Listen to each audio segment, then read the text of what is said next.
Alright, I'm gonna do a very quick review of this guy, the Tilley Paddler's Hat. So, quick features. It's got mesh inside, some air vents, so the mosquitoes don't get to you, but it still breathes through the top. It's got a stiffer front brim. I don't know if you can see, this is the line where the stiffer foam starts, all at the front, so that when the wind is hitting you, your hat doesn't flop up, flop down, stop your vision. And to be honest, it works pretty good, I have to say. Has a draw cord here to go tight to your bottom of your head, and a draw cord at the top, which does the top of your head. I find if you tighten this too much, it kind of bends the hat in, but that's okay. It's got snaps here, which I feel are a bit too low, because if you look at it and you fold it up, see the buttons here, I don't know. It kind of works. I'm not sure why people even snap up the side, to be honest. Maybe if you want still some ear protection, but you want to be able to hear better. Maybe. Not sure. Yeah, guaranteed for life. You can wash it. I've thrown it in the washing machine and just air dry it after, or you can hand wash it if you like. It's got a green under, which is supposed to stop reflection up from the water. I don't know the science behind that, but I can light, left side. The light is blinding me. Oh. Not sure if it works. The top, it's kind of like a foam insert in this secret pocket that most Tilleys have. So you have a little pocket here, and it's got foam inside, so if you drop it in the water, it floats. Which is a bonus, because I've definitely dropped my hat in the water and had to retrieve it.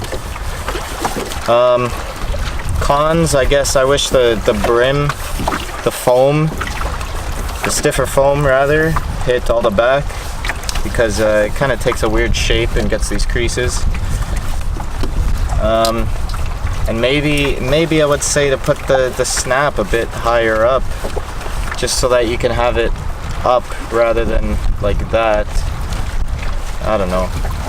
Overall, I'd say it definitely lives up to the name. It's a great paddling hat. If you're on a canoe, if you're hiking, they probably make a hat better for hiking, because I don't see if you need this foam.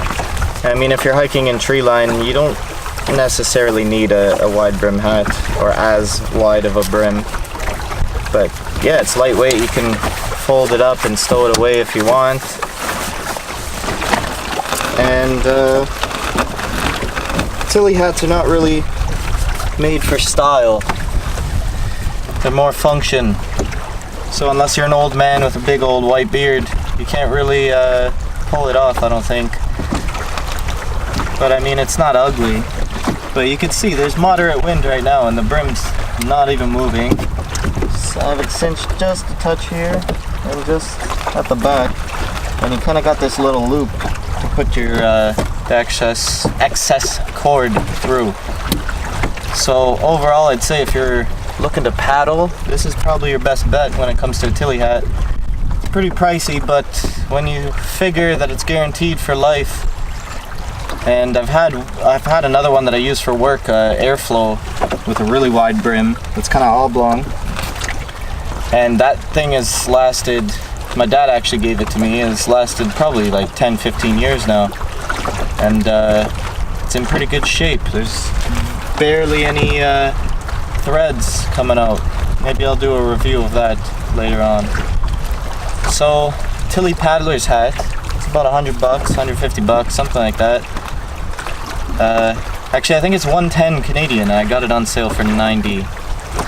So, I mean, when it comes to a hat, that's pretty pricey, but you're paying for quality, you're paying for a guarantee. If anything goes wrong, you send it back, bring it to a store, they'll give you another one, or they'll fix it. So I recommend Tilley hats. I really like them. If you're paddling, of course. If you're doing anything else, just a cap will do you. Anyways,